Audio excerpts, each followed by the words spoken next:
Welcome to Story Tales. Please like this video and subscribe to Story Tales. I hope you enjoy the story. Let's begin. Talon Mercer wiped his oil-stained hands on a shop rag and stepped back to admire his work. The custom Harley gleamed under the workshop lights, its midnight blue tank reflecting his weathered face. At 38, the lines around his eyes had deepened, carved by desert sun and too many sleepless nights. But his hands remained steady as they had been in Fallujah. The rumble of tires on gravel pulled his attention away. Jace would be home from school. Talon glanced at his watch, 3:15 p.m. Right on time, Dottie stepped outside as the silver SUV pulled up.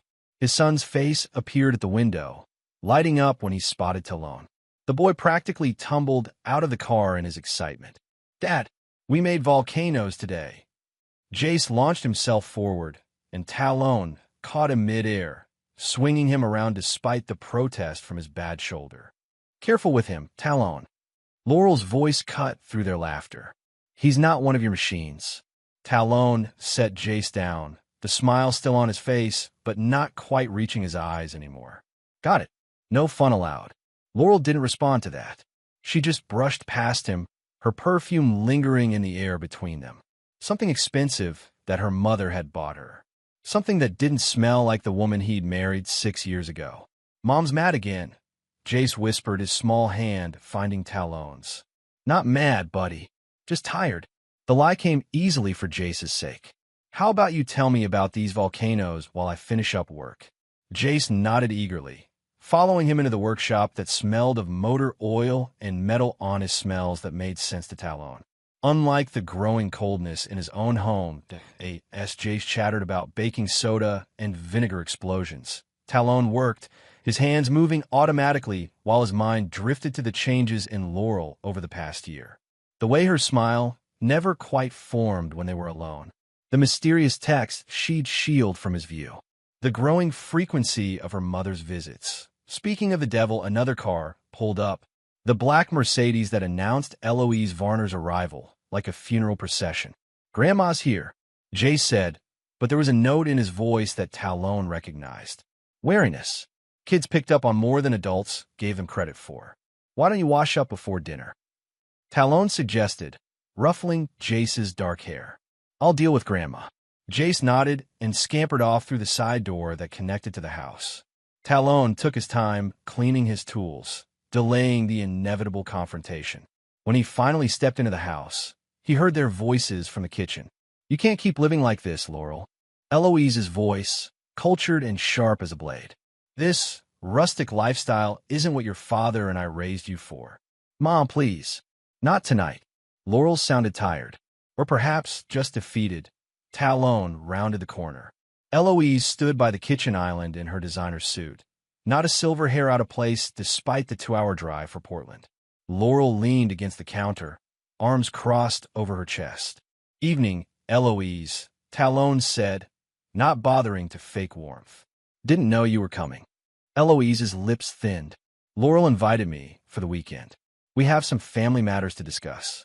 "I'm family," Talon reminded her. "Or did you forget that part?" Laurel stepped between them. "Mom's just visiting, Talon. She'll stay in the guest room." Her eyes pleaded with him. "Please, can we just have a normal dinner?" Normal. As if anything had been normal lately. "Fine." He turned to wash his hands at the sink, feeling Eloise's disapproving gaze on his back. "What's for dinner?" "I thought we'd order pizza," Laurel said. "I didn't have time to cook." Again, Eloise's disapproval hung in the air. "Pizza sounds great," Talon said, throwing a look at his mother-in-law. "Jace loves pizza. Speaking of my grandson, where is he?" Eloise's voice softened slightly. "Washing up," Talon answered. "He'll be down soon." The evening dragged on like every other visit from Eloise. Pointed comments about the house Talon had built with his own hands. Questions about his little motorcycle business that suggested it was a hobby rather than the successful custom shop it had become. The way she directed most conversation to Laurel and Jace, as if Talon were merely furniture. Bedtime couldn't come fast enough. Talon read to Jace their nightly ritual that no one, not even Eloise, could intrude upon. "Dad, Jace asked as Talon closed the book. Are you and Mom going to split up? The question hit Talon like a sucker punch. Why would you ask that, buddy? Jace shrugged, pulling his dinosaur comforter up to his chin. Tommy's parents split up, and before they did, they stopped talking to each other. Like you and Mom. Talon swallowed hard. It's complicated, Jace. Grown-up stuff. He brushed the hair from his son's forehead. But no matter what, I will always be your dad. Nothing changes that. Not ever. Promise. Cross my heart, Talon said, making the gesture that always made Jace smile. Now get some sleep. School tomorrow. He kissed his son's forehead and turned off the light, leaving the door cracked just the way Jace liked it. Laurel was already in bed when he entered their bedroom, her back to his side, body curled away from the space he would occupy. He changed in silence and slipped under the covers.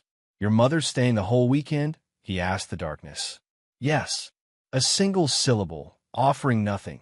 Talon stared at the ceiling. We need to talk, Laurel. About us. About whatever's going on with you. She didn't move. There's nothing going on, Talon. I'm tired, that's all. Bullshit. The word hung between them. You've been tired for months. You don't look at me anymore. You barely touch me. Something's happening, and I deserve to know what. Laurel sat up suddenly, turning on the bedside lamp. In the harsh light, her face looked hollow. Beautiful still, but distant. Like she was already gone. You want to know what's wrong? Fine. I'm suffocating here. This house, this town, this life, it's all so small. Her voice trembled. I had dreams, Talon. Before you, before Jace. And now I'm just stuck. The words cut deeper than any knife. You're saying your family is a prison? I'm saying I made choices too young, she whispered. Choices I can't undo. Talon felt cold rage building in his chest. Jace isn't a choice you can undo. I didn't mean. Yes, you did. He stood up, grabbing his pillow. I'll sleep on the couch. Talon, wait. But he was already closing the door behind him, shutting out her voice and the marriage that was crumbling like sand between his fingers. The next morning, breakfast was a silent affair until Laurel suddenly spoke up. I was thinking we could go for a hike today, she said, her voice unnaturally bright. As a family. Mom's never seen Wolfpine Trail, and the weather's perfect. Talon looked up from his coffee, surprise written across his face. You hate hiking? People change, she said with a shrug. Besides, it would be good for Jace to get outside. And Mom wants to see more of Oregon's natural beauty. Eloise nodded, though hiking in her designer clothes seemed unlikely. I've heard the views are spectacular. Something fell off, but Talon couldn't place it. And seeing the hope in Jace's eyes, the boy loved their rare family outings, he found himself nodding. Sure, we can head out after lunch. Great. Laurel's smile seemed genuine for once. I'll pack some snacks. As she bustled around the kitchen with unusual energy, Talon caught Jace watching his mother with the same puzzled expression Talon felt on his own face. When their eyes met, a silent understanding passed between father and son. Something wasn't right, but neither could say exactly what. The Wolfpine Trail wound through dense forest before climbing to a rocky overlook with views of the entire valley. Talon had hiked it dozens of times, sometimes alone, sometimes with Jace perched on his shoulders. Never with Laurel, who preferred the comforts of town, and certainly never with Eloise, who now picked her way along the path in hiking boots that looked brand new. How much farther? Eloise asked, her breath coming in short gasps. About half a mile to the lookout, Talon answered, adjusting the small backpack he carried with water and snacks. Jace ran ahead, then back, a boundless ball of energy exploring every rock and tree. Dad, look at this bug. It has pincers. Talon crouched beside his son. That's a stag beetle, buddy. See how the pincers look like antlers? That's why they call it that. Cool. Jace's face lit up with the simple joy of discovery. Jace, don't get your clothes dirty, Laurel called out. And don't go too far ahead. Talon bit back a retort. Boys were supposed to get dirty. That was the point of childhood. But he didn't want another fight. Not here. Not with Jace watching. They continued upward, the path growing steeper. Laurel walked behind Talon, with Eloise bringing up the rear. The forest thinned as they approached the summit, trees giving way to scrubby bushes and then bare rock. Almost there, Talon called back. The view's worth it, I promise. The lookout was a flat expanse of rock jutting out from the mountainside. A sheer drop of several hundred feet fell away to the forest below. No guardrails, no safety measures, just nature, raw and unforgiving. Talon had always respected that honesty. "Stay back from the edge, Jace," he warned as they reached the clearing. "The stone can be loose near the lip." Jace nodded solemnly. The boy had healthy caution, something Talon had instilled in him early. Respect nature, but don't fear it. Talon walked toward the edge, keeping a safe distance, but wanted to show Jace the eagle's nest on a ledge below that they'd spotted on their last visit. The view was magnificent, miles of green forest stretching to the blue-hazed mountains in the distance. This was why he loved Oregon. The wildness of it. The freedom. "Come look, Jace," he called. "You can see the hole." A sharp blow struck him between the shoulder blades. Before he could register what was happening, another push sent him stumbling forward. His boots slid on loose gravel. The world tilted. He heard Jace scream. Then he was falling. Time slowed as his body tumbled through open air. Combat instincts flared. "Tuck, protect your head, prepare for impact." He glimpsed the sky, the cliff face, then forest rushing up to meet him. The impact drove the air from his lungs. Pain exploded through his body as he crashed through branches, bounced off a ledge, and finally slammed into the ground. Something in his chest cracked. His left leg twisted at an impossible angle. Through a haze of pain, he heard another crash nearby. Smaller, lighter. "Jace!" Horror cut through the shock. Talon tried to move, to call out, but his body wouldn't respond. Blood trickled into his eyes from a gash on his forehead. The world swam in and out of focus. "Dad!" The whisper came from a few yards away. Talon turned his head, gritting his teeth against the pain that lanced through his neck. Jace lay crumpled against a fallen log, his arm bent wrongly. But his eyes were open. Alert! "Don't move yet," Jace whispered, so faintly Talon barely heard him. "They're still up there." Talon's mind struggled to comprehend. "They? Who's they?" Then he heard Laurel's voice floating down from above. "Can you see them?" "No." Eloise's voice. "But that fall. They'll find the bodies by morning." "Are you sure?" Laurel sounded strained. "What if?" "It's done." Eloise cut her off. "Make sure the insurance clears before you leave." "Insurance. Bodies." The words penetrated Talon's shock like bullets. This was no accident. Laurel had pushed him. Eloise had pushed Jace. They had tried to kill them. Rage surged through Talon's broken body, but training kept him still. Play dead. Assess. Survive. The Marine Corps had drilled those priorities into him, and they surfaced now, overriding even the betrayal cutting through his heart. He heard their footsteps retreating from the cliff edge. Only when the sounds had completely faded did he allow himself to move. "Jace," he gasped, "are you hurt badly?" His son's face was pale, tear-streaked, but his eyes were clear. "My arm hurts. And my leg. Did Mom push me?" The question threatened to break Talon completely. How do you tell a 6-year-old that his mother tried to murder him? "I think so, buddy," he said finally, choosing truth over comfort. "Jace deserved that much. Do you understand what happened up there?" Jace nodded, his small face suddenly much older. "Mom and Grandma try to hurt us. They want us to die." His voice trembled but didn't break. "They said something about insurance. Smart kid. Too smart, maybe, to be carrying this knowledge." "We need to move," Talon said, forcing himself to focus on survival. "Can you stand?" Talon's own inventory was grim.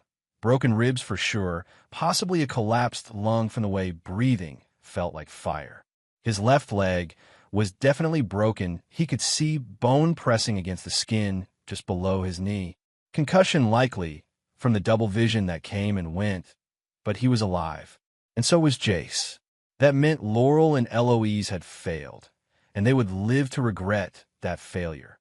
Talon dragged himself to a sitting position, each movement sending shards of agony through his chest. He needed to assess Jace's injuries before they moved. "Come here, buddy." Slowly, Jace crawled over, whimpering when he put weight on his right arm. "Let me see." Talon gently examined his son. The arm was broken, A simple fracture that hadn't broken the skin. Relief flooded him bad, but not critical. Jace had scrapes and bruises everywhere, including a nasty cut on his scalp that bled freely, but head wounds always looked worse than they were. His right ankle was swollen, but not deformed, better than Talon had dared hope. "We need to make a splint for your arm," he told Jace. "And then we have to get moving before it gets dark." "Are we going to the hospital?" Jace asked. Talon hesitated. The smart play would be getting immediate medical attention, but his gut told him that wasn't safe. If Laurel and Eloise had planned this, and the conversation he'd overheard suggested, then hospitals would be the first place they'd check if they suspected survivors. Not yet, Talon decided. First, we need to find shelter. He remembered an old ranger cabin about 2 miles downhill, used seasonally by the Forestry Service. If they could reach it, they'd have basic supplies and shelter for the night. Time to think. Using a fallen branch as a makeshift crutch, Talon struggled to his feet. The world tilted dangerously, and he had to fight to stay conscious. Once upright, he fashioned a rough splint for Jace's arm using sticks and strips torn from his own shirt.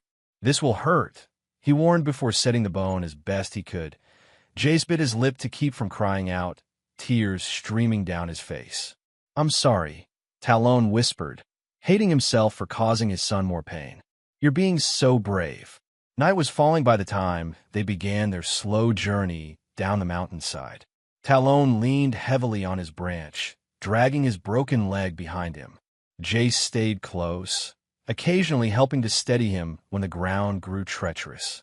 Every step was agony, but Talon pushed the pain away, compartmentalizing it as he'd been trained to do.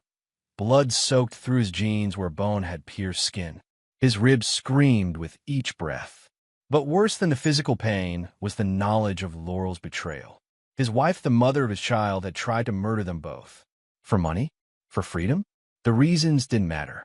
The betrayal was absolute. They paused frequently for rest, Talon growing weaker with each step. By the time the cabin came into view, a dark shadow against the deeper darkness of the forest, he was barely conscious, moving on will alone. "There it is," he gasped. "Just a little further." The last 100 yards nearly broke him. When they finally reached the cabin door, Talon collapsed against it, fumbling with the handle. Locked. Of course it was locked. "Step back," he told Jace, then rammed his shoulder against the door with the last of his strength.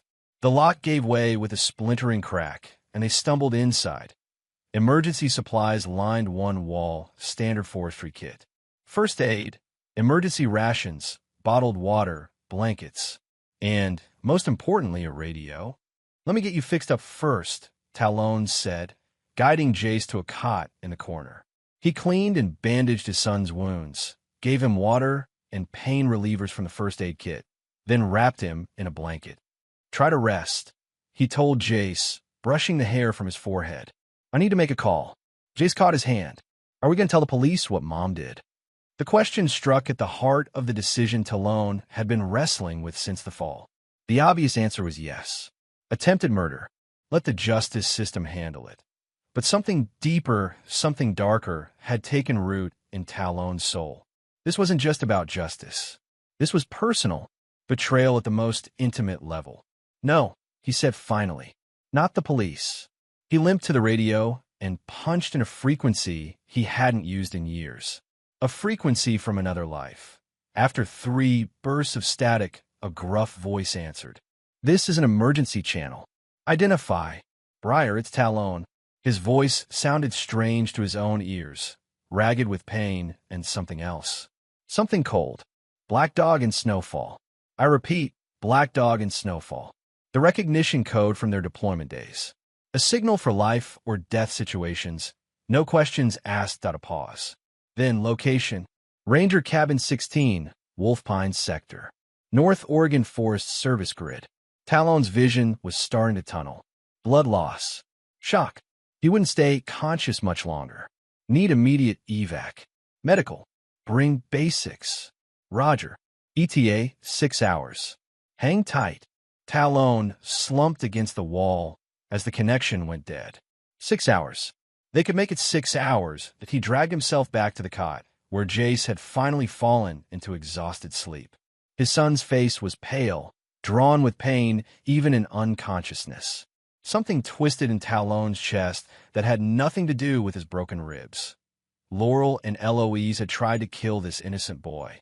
His BOY in that moment. Something inside Talon Mercer changed irrevocably. The part of him that believed in second chances, in forgiveness, in the system had died, as surely as Laurel had intended him to die on those rocks. Using the last of his strength, he pulled himself to the small wood stove in the center of the cabin and lit a fire. Then he took the radio and fed it to the flames. No evidence. No official record of survivors. Darkness claimed him.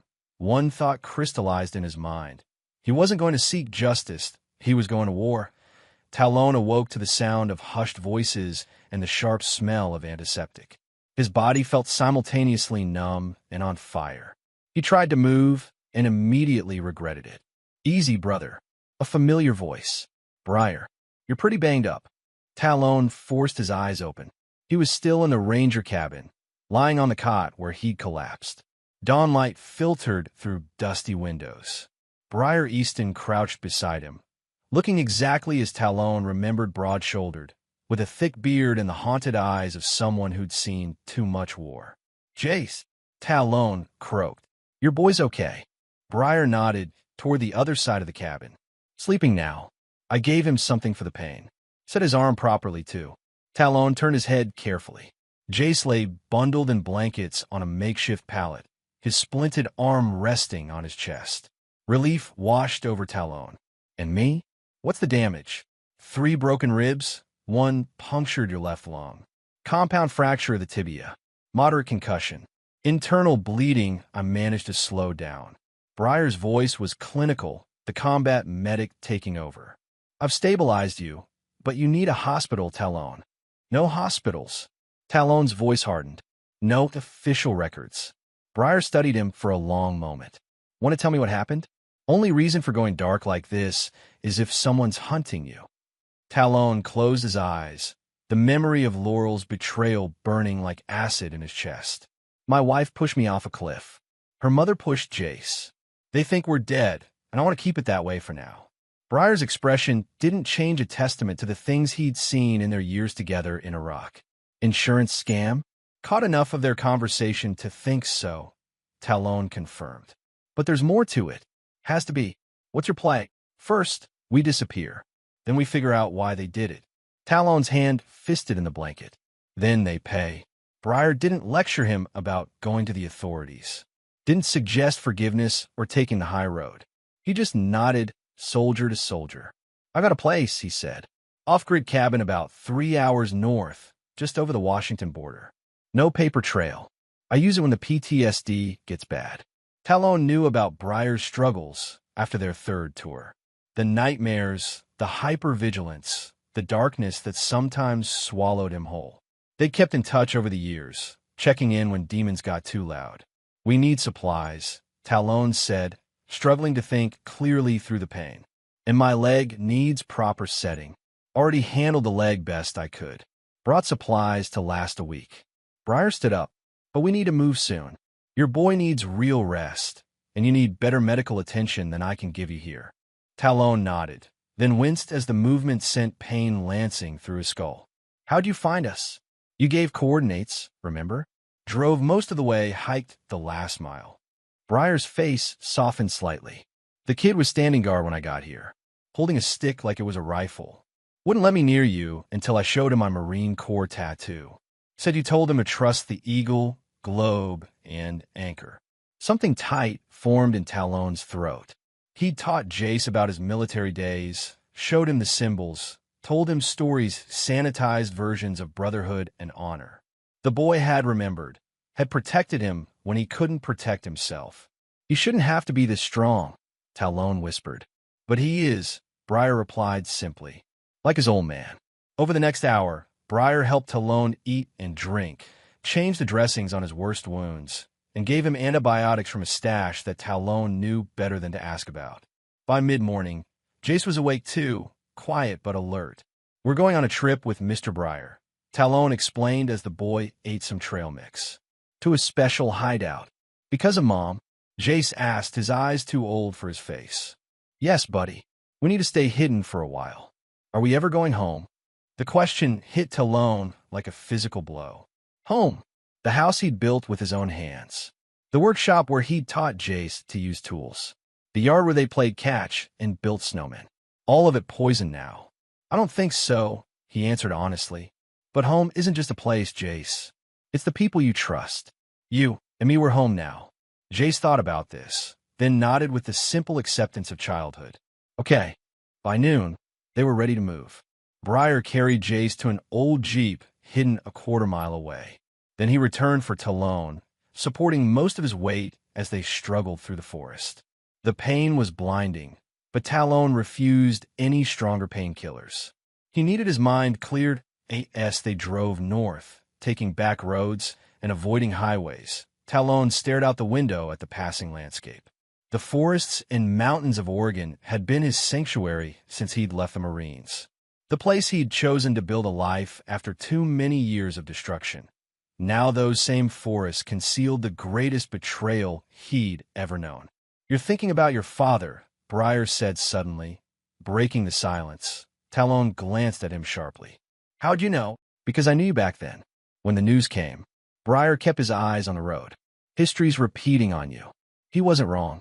Talon's mind had indeed drifted to his father, a good man destroyed by a business partner he trusted. His father's sudden accident had been ruled a suicide officially, but Talon had never believed it. Neither had his mother, whose grief had spiraled into a breakdown that landed her in an institution where she remained to this day, the T-17. Talon had been left alone, forced to claw his way through the world with nothing but his own strength and determination. The Marines had given him purpose and brotherhood. Then Laurel had given him hope for something more. And now history was indeed repeating itself. One in the same way, Talon said, his voice hard. Not this time. Briar nodded. I know. That's why I answered when you called. In the back seat, Jace had fallen asleep again, his small body curled protectively around his injured arm. Looking at him, Talon felt a surge of resolve that pushed back the pain and exhaustion. Laurel might have taken their home, their security, even their past. But she wouldn't take their future.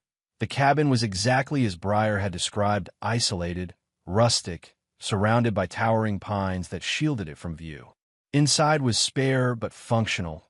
2 bedrooms, a modest kitchen, a living area centered around a wood stove. Solar panels provided basic electricity and a well-supplied water. No one knows about this place except me, Briar said as he helped Talon onto a bed. Not even a VA docs. You can stay as long as you need. Over the next week, Talon's body began the slow process of healing. Briar stayed, changing bandages, monitoring for infection, feeding them with supplies he brought in under cover of darkness. Jace's resilience amazed Talon. The boy adapted to their new circumstances with a quiet determination that belied his 6 years at T-Night. When Jace was asleep, Talon and Briar would sit by the fire, planning. They needed information. They needed resources. Most of all, they needed to understand what had really happened. First step is finding out if they're looking for bodies, Briar said one night, 9 days after the fall. I'll drive into town tomorrow, check the local news, see if there's been a search. If Laurel followed the plan, she'll have reported us missing by now, Talon agreed, probably claiming we went hiking without her. The thought of Laurel playing the grieving widow made his stomach turn. Had any of it been real? The years together, the life they'd built? What about your mom? Briar asked quietly. Should we let her know you're alive? Talon shook his head. The doctors say she barely recognizes visitors anymore. And if Laurel or Eloise suspected she knew something, he couldn't finish the sentence. The next day, Briar returned from town with newspapers and a burner laptop. They found your truck at the trailhead, he reported. Search and rescue went out 3 days ago, but found nothing. They're calling it a tragic hiking accident, father and son missing, presumed dead. He handed Talon a newspaper. There on the front page was Laurel, teary-eyed, being comforted by Eloise outside the Crescent Valley Sheriff's Office. The headline read, Local businessman and son missing after hike. She's good, Talon said, his voice hollow. I'll give her that. Jace peered at the paper from his spot at the table where he'd been drawing. Mom's pretending to be sad. Talon looked at his son, torn between protecting him and respecting his intelligence. Yes, she is. Why did she do it, Dad? The question Talon had been dreading. Why did Mom try to hurt us? Talon sat beside him, choosing his words carefully. I think your mom made some bad choices, Jace. I think she wanted a different life, and someone convinced her this was the way to get it. Grandma? Probably. But we don't know everything yet. Talon put his arm around Jace's thin shoulders. That's what we're going to find out. Jace leaned against him. And then what? Talon exchanged a look with Briar before answering. Then we make sure they can't hurt anyone else. It was as much as he could say without burdening his son with the darkness growing inside him, the cold, patient hunger for retribution that sustained him through the pain of recovery. That'd be why the third week, Talon could move around with crutches.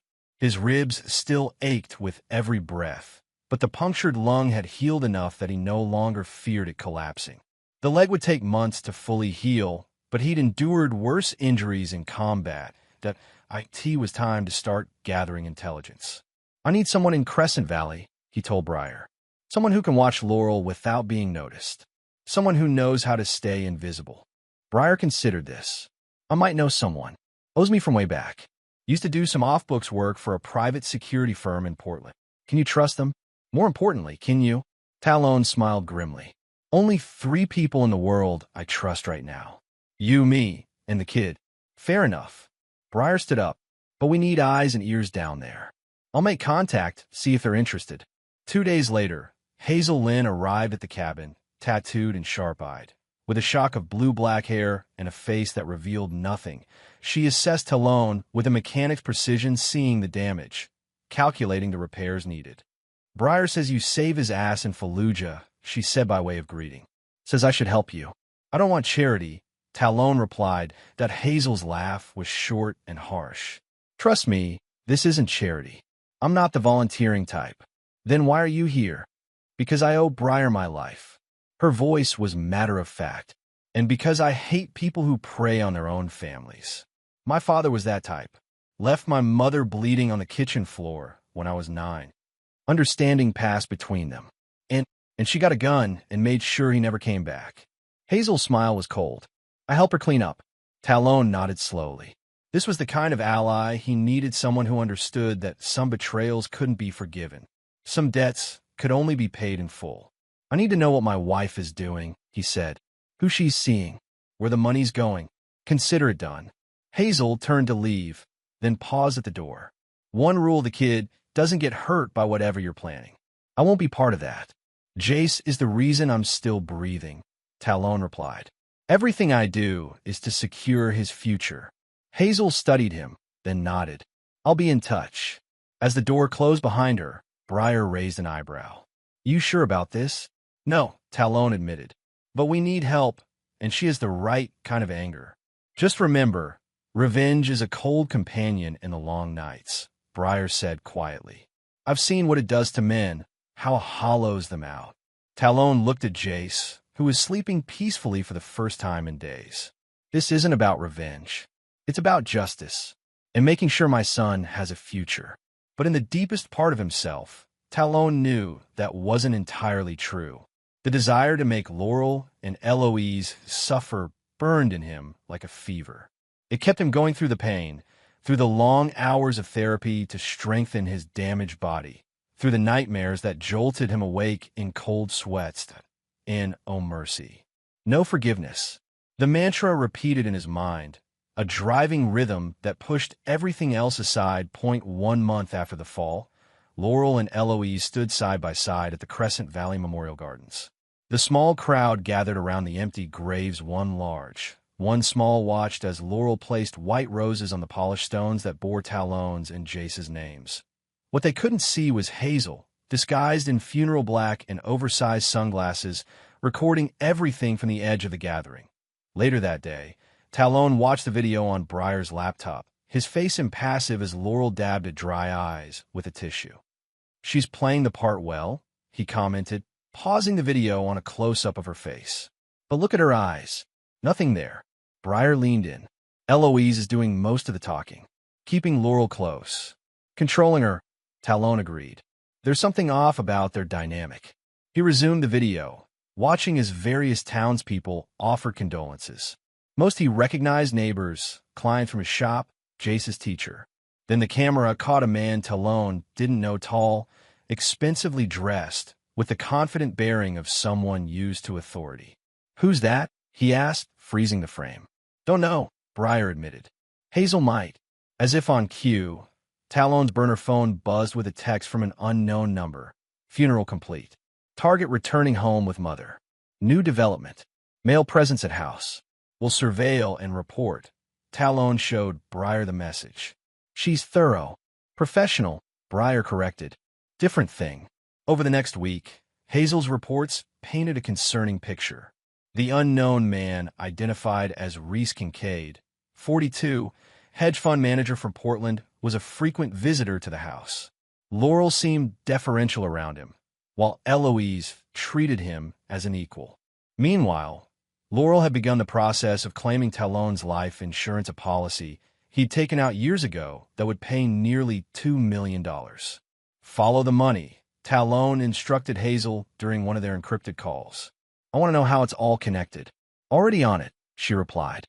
"Your mother-in-law's financial history is interesting. Her husband died 10 years ago, right?" "Yes.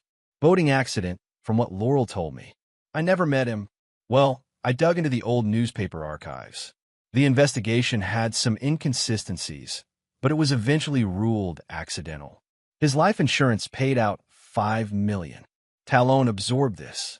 "You think Eloise has done this before?" "I think it's worth looking into," Hazel said carefully. "People who get away with murder once often try again." That night, unable to sleep, Talon sat on the cabin's small porch, staring into the darkness. Briar joined him, offering a beer that Talon declined. He needed clarity more than comfort. "What's on your mind?" Briar asked. "Laurel's sister," Talon replied. "She died before I met Laurel. Car accident when they were teenagers. Laurel never talked about it much, but now you're wondering if it was really an accident." Talon nodded. "Eloise said something at the cliff. I didn't catch all of it, but it sounded like she was threatening Laurel with something about her sister." Briar took a long pull of his beer. "You think Laurel was involved in her sister's death?" "I think Eloise might be using it to control her," Talon said slowly. "Which means Laurel might not be the mastermind here. Does that change anything for you?" Talon considered the question. Did it matter if Laurel was being manipulated? She'd still push him off that cliff. Still tried to murder their son. "No," he said finally. "It doesn't change what she did, but it might change how we approach this." 2 days later, Hazel sent a file containing old police reports she'd somehow obtained about the death of Meredith Varner, Laurel's sister. The official ruling had been driver error. The 16-year-old Meredith had taken a curve too fast on a rainy night, lost control, and crashed into a ravine. Laurel, 15 at the time, had been the only witness, but buried in the witness statements was a disturbing note. The investigating officer had written that Laurel seemed unusually composed, and her account of the crash had minor inconsistencies that he attributed to shock. "This doesn't prove anything," Briar cautioned as they reviewed the files. "No, but it's a thread," Talon replied, "and I'm going to pull it." Meanwhile, Jace was adapting to their new reality with remarkable resilience. Briar had brought books and art supplies. Talon, despite his injuries, took him for short walks in the woods, teaching him about tracking and survival skills that now seemed more relevant than ever. But at night, the boy still cried in his sleep. Sometimes he called for his mother, and those were the moments that tore at Talon's heart. Despite everything, some part of Jace still loved and missed the mother who had tried to kill him. "Is Jace going to be okay?" Talon asked Briar one night after another nightmare had woken the boy. Briar thought before answering. "Kids are resilient, but he needs stability, routine, and eventually he'll need answers that make sense to him." "What kind of answer makes sense of a mother trying to kill her child?" "None," Briar admitted. "But you'll need to give him something. A future he can believe in." 2 months after the fall, Talon's physical recovery had progressed enough that he could move without crutches, though he still limped heavily. His body was healing, But the betrayal remained an open wound that Hazel's intelligence gathering had accelerated. Using contacts from her security days, she had placed surveillance on not just Laurel, but also Eloise and Reese Kincaid. A picture was emerging, one of financial entanglement, secret meetings, and mounting tension between the conspirators. Eloise and Reese are definitely in business together, Hazel reported during her weekly visit to the cabin. His hedge fund manages her wealth, but there's more to it. They're planning something big, some kind of investment that requires significant capital. The insurance money, Talon guessed. Probably, but there's something else. Hazel hesitated. Laurel's cracking. I've observed her having panic attacks when alone, drinking heavily. She keeps checking the trails around your property, like she's afraid of something. Or someone, Breyer suggested. Talon felt a grim satisfaction. Good. Let her be afraid. Let her imagine him coming back from the dead.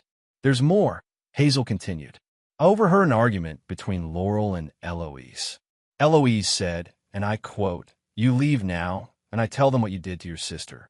Laurel completely broke down after that. The words confirmed Talon's suspicions about Meredith's death. So Eloise is using Laurel's past to control her. Looks that way, Hazel agreed. But Laurel's not an innocent victim here. She's still trying to collect your life insurance. Still sleeping with Reese Kincaid while playing the grieving widow for the neighbors. The image of Laurel with another man sent a fresh wave of anger through Talon. Not jealousy, that emotion required love, and whatever he'd felt for Laurel had died on those rocks. This was the raw fury of betrayal compounded. We need to apply pressure, he decided. Make them turn on each other. How do you want to do that? Breyer asked. Talon thought for a moment.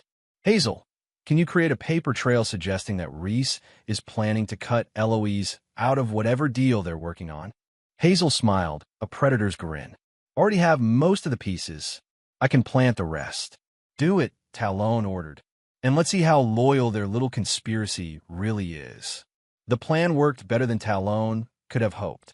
Within a week, Hazel reported increasing tension between Eloise and Reese. Heated phone calls, terse meetings, suspicious glances. The artificial trust between predators was fracturing, but it was Laurel who provided the most satisfying reaction. According to Hazel, she had become increasingly paranoid, jumping at shadows, checking locks repeatedly.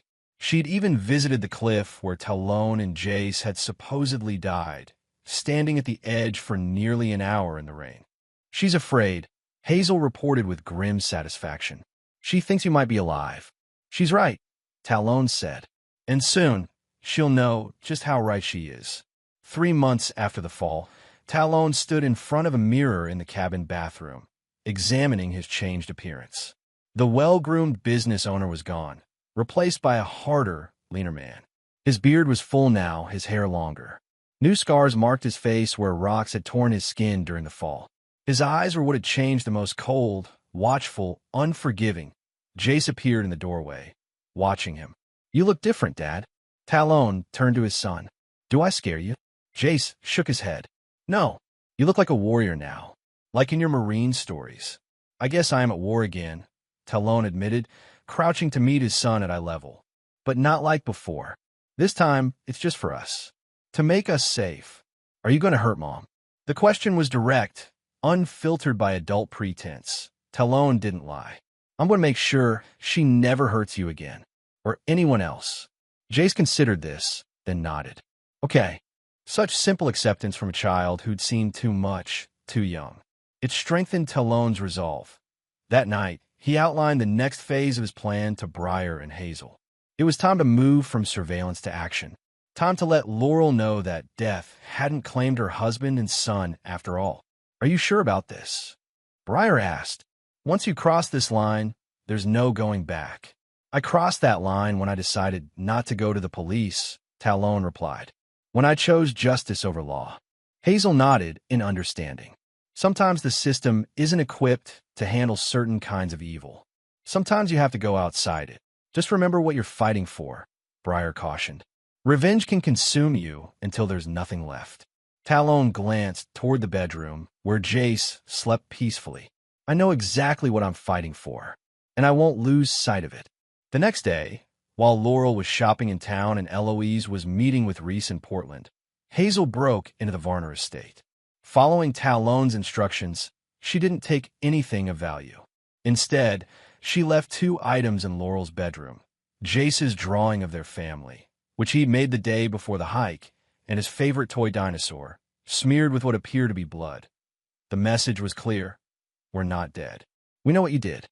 We're coming. Talon sat in Hazel's nondescript sedan, parked half a block from his former home. Through binoculars, he watched Laurel's return from town, the casual way she carried her shopping bags inside, unaware that her carefully constructed illusion was about to shatter. "Are you sure you want to watch this?" Hazel asked from the driver's seat. "I could record it instead." "I need to see her face," Talon replied, not lowering the binoculars. "Need to know if any part of her actually regrets what she did." They didn't have to wait long. Laurel's scream was audible even through closed windows. She burst from the house moments later, phone clutched to her ear, face drained of color. Talon watched as she paced the driveway, gesticulating wildly as she spoke presumably to Eloise. "Guess she found our little gifts." Hazel commented dryly that Laurel's panic was palpable even from a distance. She kept looking around, scanning the street, the trees, as if expecting Talon to materialize from thin air.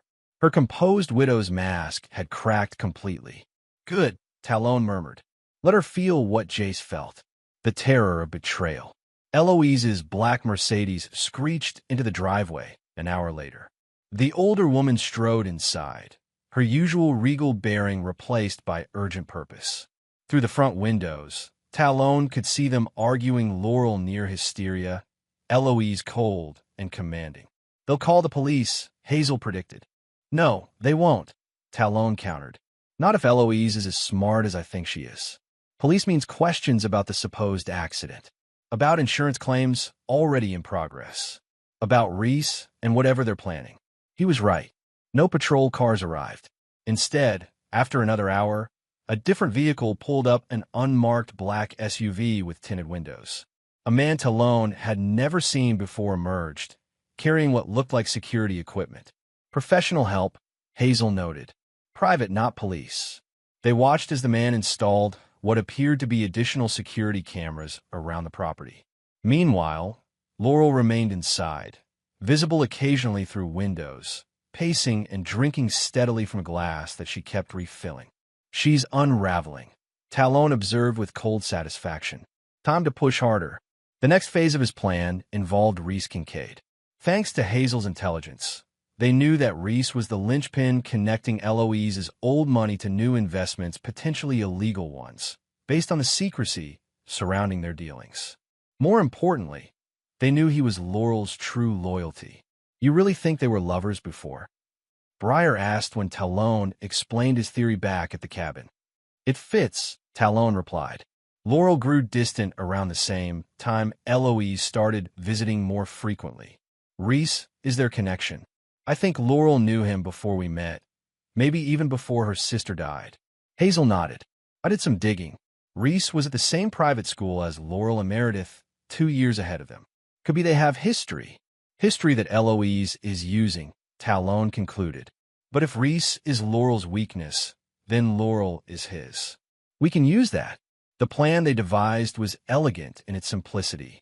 Hazel, using her contacts and considerable hacking skills, created a paper trail suggesting that Laurel was secretly working with federal investigators. Fake emails, telephone records showing calls to FBI field offices, wire transfers that looked like payments to informants. All fiction, but convincing enough to plant doubts in the mind of someone already on edge. "Plan it on Eloise's computer," Talon instructed. "Make it look like Laurel is planning to take immunity in exchange for testifying against both Eloise and Reese." "What about financial leverage?" Hazel asked. "I've been monitoring their accounts. There's a lot of money moving around." "Follow it," Talon said. "And when you find where it leads, see if you can redirect some. Not enough to notice immediately, but enough to cause friction when they do." As they implemented the plan, Talon focused on rebuilding his strength. His legs still ached in cold weather, and his ribs protested sharp movements, but he pushed through the pain. He needed to be ready for whatever came next. Jace, meanwhile, continued to adapt to their strange new life. Briar had begun homeschooling him, using materials Hazel brought from town. The boy's arm had healed well, though the emotional scars went deeper. He still had nightmares, still asked questions about his mother that Talon struggled to answer honestly without crushing what remained of Jace's innocence. "Will we ever have a normal home again?" Jace asked one night as Talon tucked him in. "We will," Talon promised. "Different than before, but better. Safer. With people we can trust. Like Briar and Hazel." "Yes, like them." Jace seemed satisfied with this. "I like them. They're honest." Out of the mouths of babes, Talon thought. Honesty had become their most valuable currency in a world built on lies. 4 months after the fall, their strategy began yielding results. According to Hazel's surveillance, tensions between Eloise, Laurel, and Reese had escalated dramatically. Reese had stopped visiting the house, communicating with Eloise only through encrypted messages that Hazel nonetheless managed to intercept. Laurel had begun secretly packing essentials preparing to run. Most satisfying of all, Eloise had hired additional security. She was scared. "They're falling apart," Hazel reported during one of their strategy sessions. But there's a complication. Eloise has hired a professional Kellamar. The name hit Talon like a bucket of ice water. "You're sure?" Hazel nodded. "Positive. Former mercenary. Now works private security with a reputation for handling problems permanently. Eloise brought him in yesterday." Briar whistled low. "Small world. You know him?" Hazel asked, glancing between them. "Iraq, 2007, Talon replied. "Our units worked together on several operations. He was Force Recon." He turned to Briar. "Remember that compound outside Basra? The intel that saved our entire platoon. That was Mar." Briar looked surprised. "Never knew his name." Talon nodded grimly. "It was him. He lost 3 of his men getting that intelligence to us." He turned back to Hazel. "This changes things. Kellamar isn't just a hired gun. He's principled. In his way. You think you can flip him?" Hazel asked skeptically. "I think I can try," Talon replied. "We have history. That counts for something in our world." The opportunity came sooner than expected. Hazel's surveillance revealed that Mar had established a pattern of nightly security checks around the Varner estate, including a 2 a.m. patrol of the perimeter that took him momentarily out of view of the house cameras. 3 nights later, Talon was waiting for him in the shadows of an old oak tree that overlooked the property's eastern fence. His heart pounded against his ribs, but his hands were steady as he watched Mar approach, a tall figure moving with military precision through the darkness. Just before Mar passed beneath his position, Talon whispered a phrase he hadn't used in years: "Sandstorm at midnight." The recognition code from their joint operation in Basra. Mar froze, his hand moving to the weapon concealed beneath his jacket. "Identify," he demanded quietly. "Talon Mercer, Marine Corps, 2nd Battalion, 5th Marines." Talon kept his voice low. "We met in Basra. You saved my unit with intel about insurgent movements." Mar's posture remained tense. "Mercer is dead. Hiking accident." "Not dead," Talon corrected. "Betrayed. Pushed off a cliff by my wife and her mother. The same people who hired you." A long silence followed. "Then, show yourself." Slowly, Talon descended from the tree, movements deliberate, hands visible. When he stepped into a patch of moonlight, Mar's eyes widened slightly, the only sign of surprise from the professional soldier. "You look like hell," Mar commented. "Falling off a cliff will do that," Talon replied dryly. Mar studied him, tactical mind visibly reassessing the situation. "Your son, alive, safe, good." Mar nodded once. "Eloise Varner hired me to eliminate a security threat." "I'm guessing that's you." "Likely. She didn't mention you might be a fellow Marine." Talon met his gaze steadily. "Would it have mattered?" Mar considered this. "Yes," he said finally. "It would have." He holstered his weapon. "You saved me once, pulled me out of that collapsed building outside Ramadi. My debt's due. I'm not asking for favors," Talon said. "Just the truth about what they're planning." Mar seemed to come to a decision. "Eloise Varner is moving money, lots of it. She and her partner, Kincaid, have something big in the works. I don't know details, but it's happening soon. Your wife is nervous, increasingly unstable. Eloise wants you found and silenced before the insurance money clears, and they complete whatever deal they're working on. And you were hired to find me. Yes. Talon took a calculated risk. What if, instead, you help me take them down? All of them. Not by killing, that's too easy. By exposing everything they've built. Mar's expression didn't change, but something shifted in his eyes. Why should I? Because whatever they're doing isn't legal. Because they tried to murder a 6-year-old boy. Because when this falls apart, you don't want to be caught in the debris. A long moment passed as Mar weighed his options. Then he nodded. I want immunity from whatever fallout comes. And my name stays out of it. Done. Talon agreed immediately. Then tell me what you need. The first light of dawn filtered through the cabin windows as Talon outlined the final phase of his plan to Briar, Hazel, and their newest ally, Kellen Mar. Jace slept in the next room, unaware that the endgame was approaching. Reese Kincaid is the key, Talon explained, spreading surveillance photos across the table.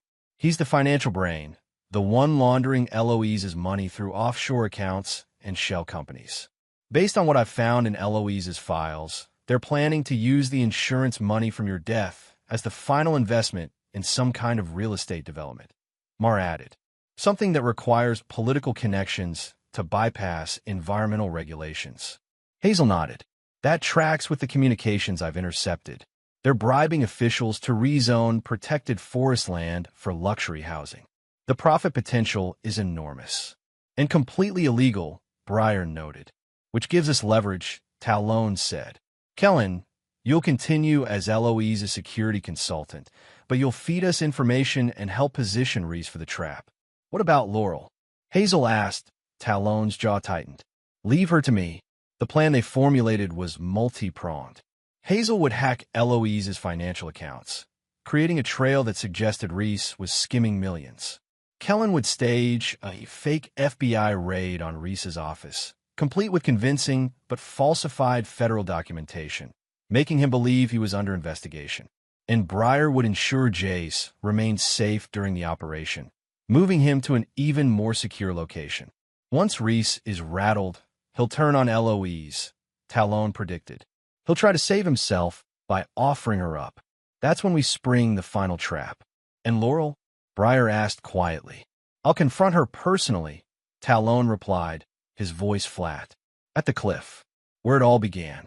The others exchanged glances but didn't argue. They recognized the cold determination in Talon's eyes. This was personal justice he needed to deliver himself. As they dispersed to implement their roles, Talon checked on Jace. The boy was awake, sitting up in bed, watching him with those two perceptive eyes. You're going to see Mom, aren't you?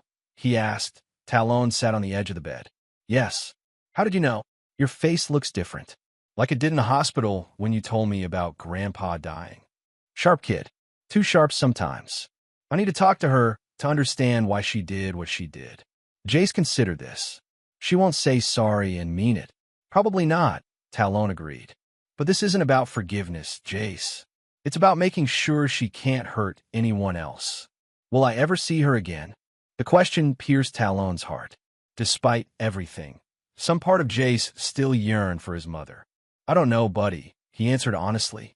That might not be safe. Jace nodded, accepting this reality with a resilience that continued to amaze Talon. Just come back, okay? Promise. Cross my heart, Talon said, making their special gesture. Nothing will keep me from coming back to you. The plan unfolded with military precision over the next 72 hours. First, Hazel infiltrated Eloise's financial network, creating discrepancies that suggested millions had been diverted to accounts controlled solely by Reese. She ensured Eloise would discover these transfers at a critical moment. Meanwhile, Kellen arranged a meeting with Reese at an isolated vacation property, ostensibly to discuss security concerns. When Reese arrived, he found himself surrounded by Kellen and two associates posing as federal agents, complete with fake badges and warrants. Reese Kincaid, Kellen announced formally, you're under investigation for fraud, money laundering, and conspiracy to commit murder. The FBI has been tracking your activities for months. Reese's face drained of color. This is absurd. I demand to call my lawyer. Go ahead, Kellen said, sliding him a phone. But before you do, you should know that Eloise Varner has already been questioned. She's offering evidence against you in exchange for immunity. This was a lie, of course, but one calculated to shatter the trust between conspirators. Reese's expression confirmed their strategy was working. Panic, followed by calculation, then a cold resolve that Talon recognized as self-preservation. Wait, Reese said, pushing away the phone. I have information. About Eloise Varner. About her husband's death. About what really happened to her younger daughter. We're listening, Kellen replied. By the time Reese finished his desperate confession, recorded by the hidden devices Kellen had planted, they had everything they needed.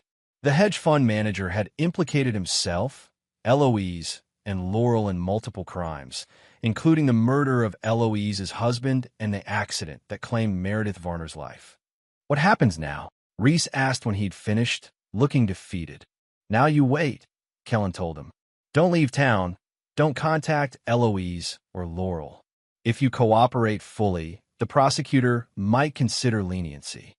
It was another lie, but one that would keep Reese isolated and paranoid until the final phase was complete. When Kellen reported back to Talon, his expression was grim. It's worse than we thought. According to Reese, Laurel was directly involved in her sister's death. Apparently, Meredith had threatened to expose Eloise's involvement in some financial fraud. Laurel tampered with the brakes on her car. At 16, Breyer looked skeptical. Eloise put her up to it, Kellen clarified. Has been controlling her with that knowledge ever since. Using her as a pawn in her schemes. Talon absorbed this information, feeling a complex mixture of emotions. Not compassion for Laurel that had died on the cliffside, but a deeper understanding of the web of manipulation she'd been caught in. It didn't excuse her betrayal, but it contextualized it. Does that change your plans? Hazel asked him. No, Talon replied, but it confirms what I suspected. Eloise is the spider at the center of this web. She's destroyed everyone she's touched, her husband, her daughters, and now she tried to destroy me and my son. So what's next? Breyer asked. I confront Laurel, Talon said. Tomorrow, at the cliff. Kellen will ensure Eloise is occupied elsewhere, and Hazel will disable the security systems to get me in and out undetected. And after, Breyer pressed. Talon met his friend's concerned gaze. After we end this, once and for all. That night, Talon sat alone on the cabin porch, cleaning the service pistol he'd carried through 3 tours in Iraq. The familiar ritual calmed his mind as he prepared for the confrontation ahead. Breyer joined him, wordlessly offering a cup of coffee, which Talon accepted with a nod. You're not planning to use that on her, are you?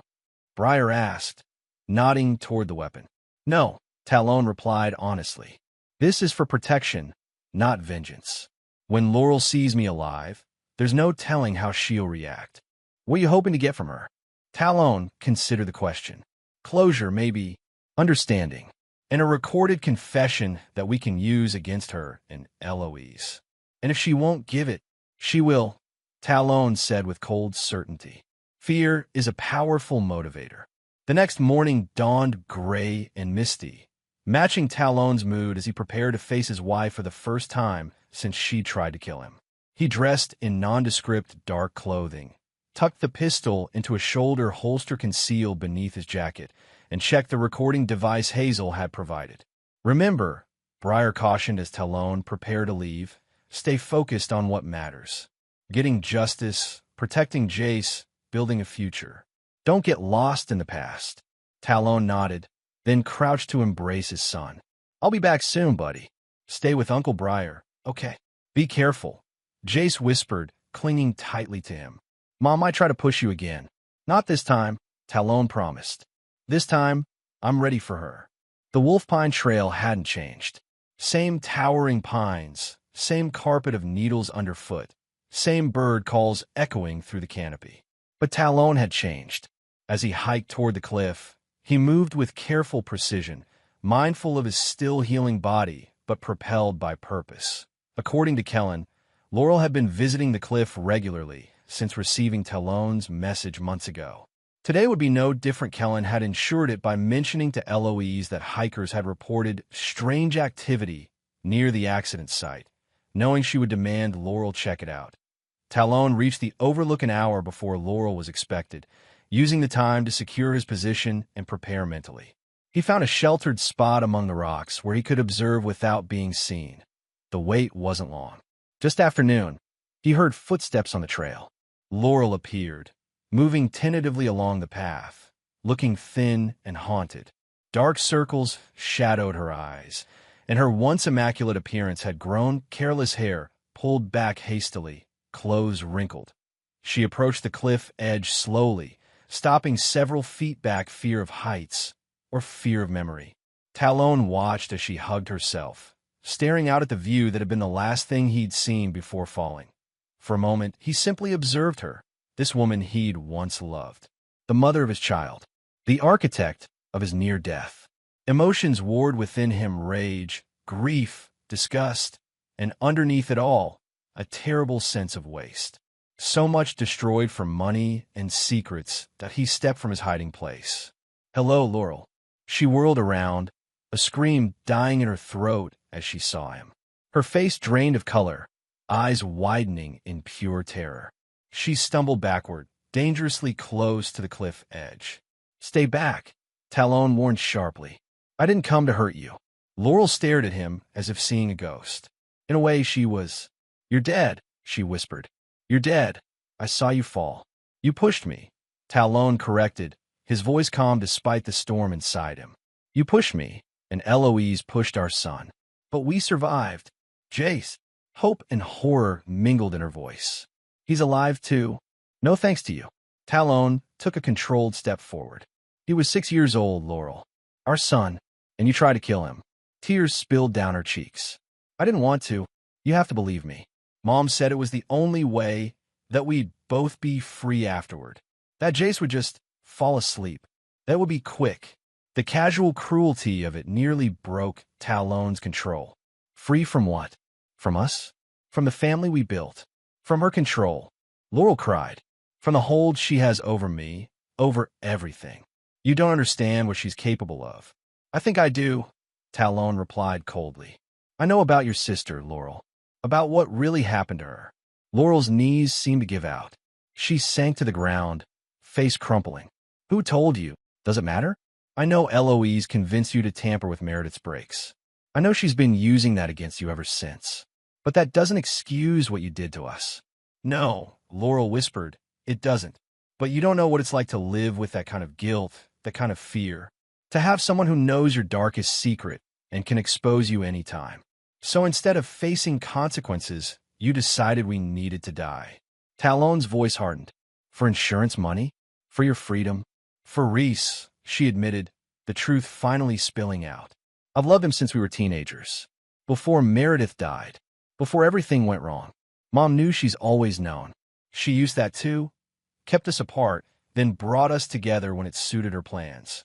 And Jace? What about your son?" Laurel couldn't meet his eyes. "I told myself he wouldn't suffer, that it would be over quickly."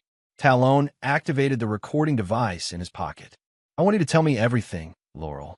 About the insurance fraud, about the murder plot, about what happened with your sister, about your loyalty to Reese.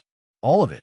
"Why?" she asked, suddenly suspicious despite her distress. "So you can go to the police?"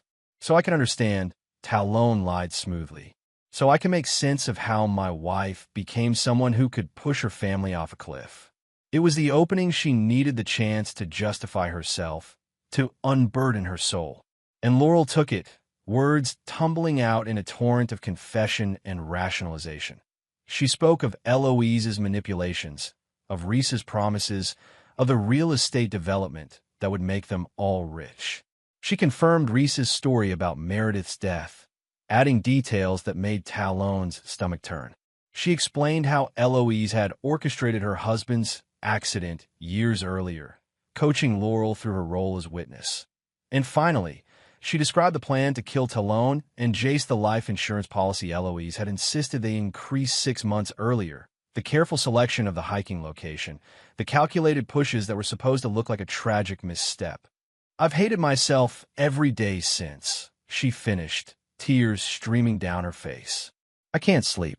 Can't eat. I keep seeing Jace's face as he fell, hearing his scream. She looked up at Talon, desperate. How is he? Is he okay? He has nightmares, Talon replied coldly. About his mother trying to kill him. Laurel flinched. I deserve that. I deserve worse. She crawled forward, reaching for him. Please, Talon, if you have any mercy left, let me see him one more time. Let me tell him I'm sorry. Talon stepped back, beyond her reach. No, Jace will never see you again. What are you going to do? Fear crept back in her voice. Turn me into the police? I haven't decided yet, Talon said, though he had. The recording in his pocket would ensure justice was served, one way or another. But right now, I'm going to walk away. And you're going to live with what you did just like I have to. Please, she sobbed. Don't leave me like this. Kill me if you want. I deserve it. Just don't leave me to face her alone. Talon looked at her, this broken woman who had once been his wife, the mother of his child, his partner in building a dream that had turned to nightmare. He felt no pity, no forgiveness, just a cold certainty that justice would find her, with or without his direct hand. Goodbye, Laurel, he said, turning away. Her sobs followed him down the trail, but he didn't look back. Some betrayals cut too deep for reconciliation. Some wounds could never heal. The woman he married was dead to him, replaced by the stranger who had pushed their son off a cliff. As he reached the trailhead, where Hazel waited in a nondescript car, he handed her the recording device. Did you get all that? Hazel checked the device and nodded. Every word. What now? Now we finish this, Talon replied. Once and for all. 24 hours after Talon's confrontation with Laurel, the carefully constructed web of lies that Eloise Varner had built began to unravel spectacularly. First came the financial collapse. Hazel, using her considerable hacking skills, transferred evidence of Eloise's illegal activities, including the real estate bribery scheme and the fraudulent insurance claims, to several financial regulators simultaneously. By noon, federal agents had frozen all accounts associated with Eloise Varner and Reese Kincaid. Next came the media storm. An anonymous source, Hazel, working through untraceable channels, released Laurel's recorded confession to select journalists, along with documentation of the Varner family's criminal history. By evening, the story was breaking across national news. The wealthy society widow who had orchestrated multiple murders, including the attempted killing of her own grandson. Eloise was arrested at her Portland penthouse, the cameras capturing her expression of aristocratic outrage as officers led her away in handcuffs. Reese, already panicked from Kellen's fake raid, attempted to flee the country but was detained at the airport. Laurel, however, vanished. Whether warned by some sixth sense or simply broken by her confrontation with Talon, she disappeared hours before the authorities arrived at the house to question her. A statewide manhunt was launched, but Talon suspected she'd gone to ground somewhere even her mother couldn't find her. It's done, Hazel reported as they gathered at a new safe house, a coastal property she owned under an alias. Eloise is facing multiple charges, including conspiracy to commit murder. Reese is cooperating fully, trying to save himself. The insurance company has rescinded the death benefits claim and is opening a fraud investigation. What about us? Briar asked, gesturing to where Jace played with a puzzle in the next room. Legally, you and Jace are still dead. Talon had considered this carefully. We need new identities. A fresh start somewhere Laurel can't find us. I've been working on that, Hazel said. I have contacts who can create foolproof documentation. New names, new backgrounds, new social security numbers. Untraceable. Is that really necessary? Briar asked. With Eloise in custody and Reese singing like a canary, you could come forward. Be the hero of the story. Get your life back. Talon shook his head. Laurel's still out there. She might be running now, but she's desperate. Desperate people do unpredictable things. He glanced toward Jace. I won't risk his safety again. Where will you go? Briar asked quietly. East Coast, Talon decided. Maybe somewhere quiet by the water. Jace likes the ocean. I'll come with you, Hazel said unexpectedly. At least until you're settled. You'll need protection until this all blows over. Talon studied her, surprised by the offer. You don't owe us anything, Hazel. Your debt to Briar is more than paid. This isn't about debt anymore, she replied simply. It's about doing what's right. That boy deserves a chance at a normal life after everything he's been through. 6 weeks later, as autumn painted the Maine coastline in brilliant reds and golds, Talon stood on a small private beach, watching Jace chase gulls along the shore. Their new home, a modest but comfortable house overlooking the Atlantic, stood behind them, its weathered shingles blending with the landscape. Connor and Jake Mitchell, father and son, according to their new documentation. A custom furniture maker and his boy, recently moved from the Midwest after the death of Connor's wife. A simple, believable story that asked few questions and invited little scrutiny. That Talon's hair was different now, his beard gone, his appearance altered just enough to avoid recognition. Jace seemed to be adapting well to their new life, making friends at the local school, sleeping through most nights without nightmares. Hazel appeared beside him, hair now a natural brown instead of blue-black, her tattoos covered by long sleeves. Rebecca's bakery in town is hiring, she commented. I'm thinking of applying. Might be nice to do something normal for a change. Rebecca now, is it? Talon asked with a hint of amusement. Their new neighbor, who had become Hazel's alias. Rebecca Palmer, grieving sister-in-law, helping the widower and his son start over. She shrugged. Seemed plausible enough. They stood in companionable silence, watching Jace construct an elaborate sandcastle with focused determination. Any news? Talon asked quietly. Eloise's trial starts next month, Hazel replied. Reese took a plea deal. 15 years, eligible for parole in 8. Still no sign of Laurel. Talon nodded, unsurprised. She'll surface eventually. And when she does, we'll be ready. His voice was calm, resolved. I meant what I said on that cliff. No mercy. No forgiveness. Not after what she did to Jace. Speaking of which, Hazel nodded toward the beach. He's calling you. Jace was waving excitedly, beckoning Talon to see his creation. The sandcastle had taken shape a fortress with multiple towers and a moat, protected on all sides. Dad, come look. It's our stronghold. Talon walked down to join his son, crouching beside him to admire the work. It's perfect, buddy. Nobody's getting through those walls. That's the idea, Jace said seriously. It's where the good guys live, safe from the bad guys. Simple childish play, but the metaphor wasn't lost on Talon. They were building their fortress here, a new life, a new beginning, protected by vigilance and the lessons of betrayal. As the sun began to set over the Atlantic, casting long shadows across the sand, Hazel joined them at the shoreline. It's done, she said quietly. Just got word from my contact. The last of the money transfers are complete, the documentation is buried, and the trail is cold. No one will find us here. No more threats. Jace asked, picking up on the subtext with his usual perceptiveness. No more threats. Hazel confirmed, ruffling his hair affectionately. Talon looked out at the endless horizon where sea met sky. The anger that had driven him for so long hadn't disappeared. It had transformed into something colder, more controlled. A vigilance that would never fully fade, that he wouldn't forget. Couldn't forgive. But for the first time since that day on the cliff, he felt something like peace settling into his bones. Not happiness that was still too distant ashore, but the quiet satisfaction of justice, served and family preserved. Come on, he said, taking Jace's hand. Time to go home.